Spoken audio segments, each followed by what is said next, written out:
Brought to you by Viking Rugby Wear, offering you a complete and affordable range of rugby and leisure wear. Tonight we're at Meggetland for the Club International between Scotland and Ireland. A clash between the very best of players from the club game in Scotland and Ireland at Donnybrook last year. Ireland won the inaugural match in this series. The Scots will be out to get the revenge tonight. Two smashing teams coming onto the park. I tell you, this is going to be one cracking match. It's a cold night at Meggetland, but I think we can expect an open game. We'll expect an exciting game. I think we'll have a passionate game, and we're looking for a big crowd here, Scots and Irish. It's going to be a cracking night. Early on in the game, the powerful Irish pack who know that they've got that win against England under their belts, putting Scotland under a lot of pressure. And oh, that wee fumble there by Richard McCarter, letting the Scots off the hook, but back for the penalty, the referee Gwyn Morris and Andrew Thompson. The Shannon number 10, no problem with putting Ireland into the lead. The Scots giving the ball a wee bit of air, but not quite getting the passes to hand. Another opportunity for the Irish to turn on the pressure. Thompson in that one again. Simon Shaw, the Ballymena prop, digging in there to release the ball. Scots getting a wee bit desperate, and another penalty for diving in.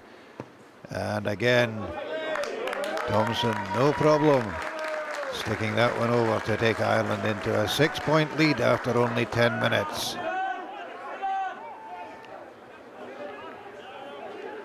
The Scots, a wee bit of disarray, but certainly no question about the commitment, and a couple of terrific tackles there.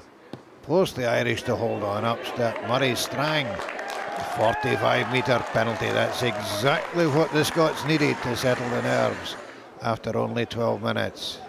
But 22 minutes gone, Irish pressure, and number 8 Frank Cogan popped the ball up for O'Loughlin to put fullback Richard McCarter over for the opening try.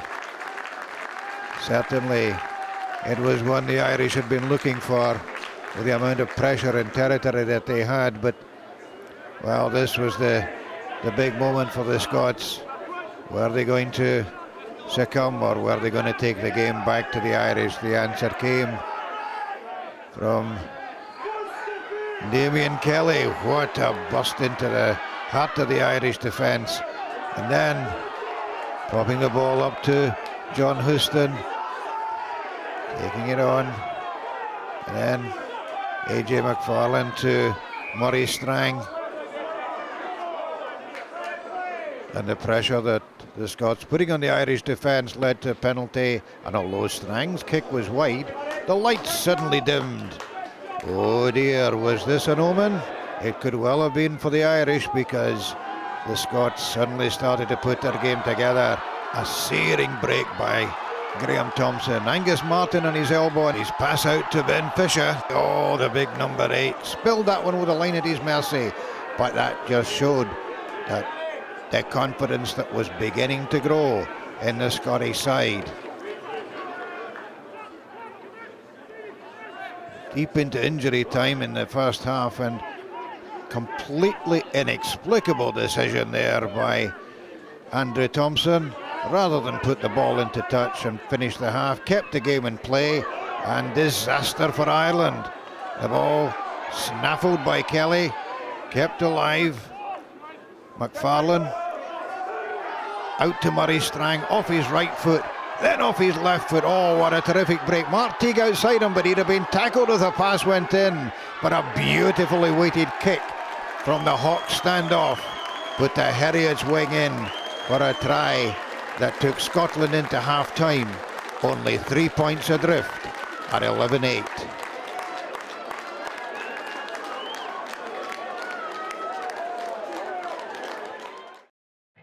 Brought to you by Viking Rugby Wear, offering you a complete and affordable range of rugby and leisure wear. Going into the second half, the Irish knew that they had to keep the pressure on the Scots, because The home side's confidence had been growing as the game went on, but then a fumble by Strang gave the ball back to the Irish, and just the opportunity they needed. Fullback Richard McCarter coming into the line, and it was a try-saving tackle from skipper Tam McBee that kept the Scots line intact.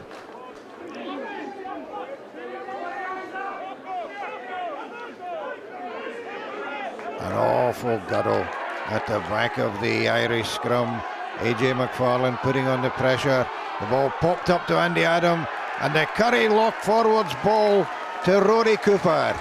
Saw the wings sprinting in on his home ground. That was a very, very sweet one for the Barrowmuir winger. Even sweeter was the fact that it took Scotland into the lead. And as the game went into the final quarter, well, the Irish knew that time was running out. There was a massive onslaught on the Scottish line. And, well, the Scots stood up to it, throwing everything into defence.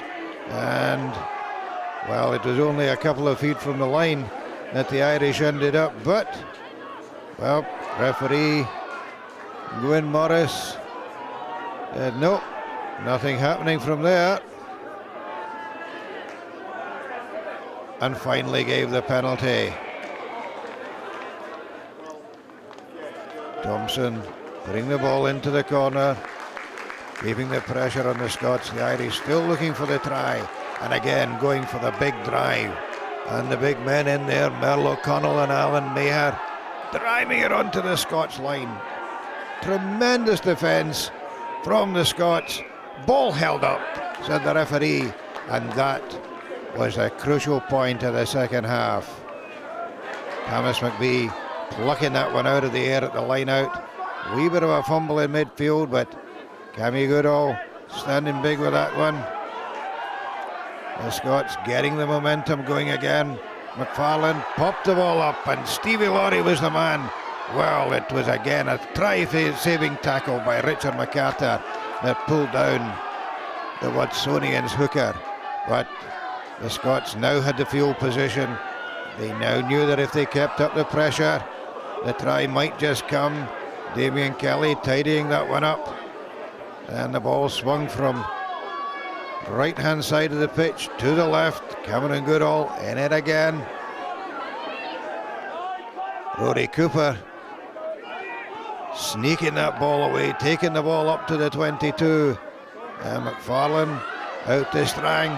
And Bruce McNeil, well, a big Howick prop bouncing off one man, out to Laurie, Laurie to John Houston, Houston back to Laurie. You'll go a long, long way before you see a better try than that. Scotland were 18 points to 11 ahead. They only had to hold on for the final few minutes. They did that, and when Ben Fisher popped this one into touch, the referee's whistle went, and you can see just how much that win meant to the Scottish players.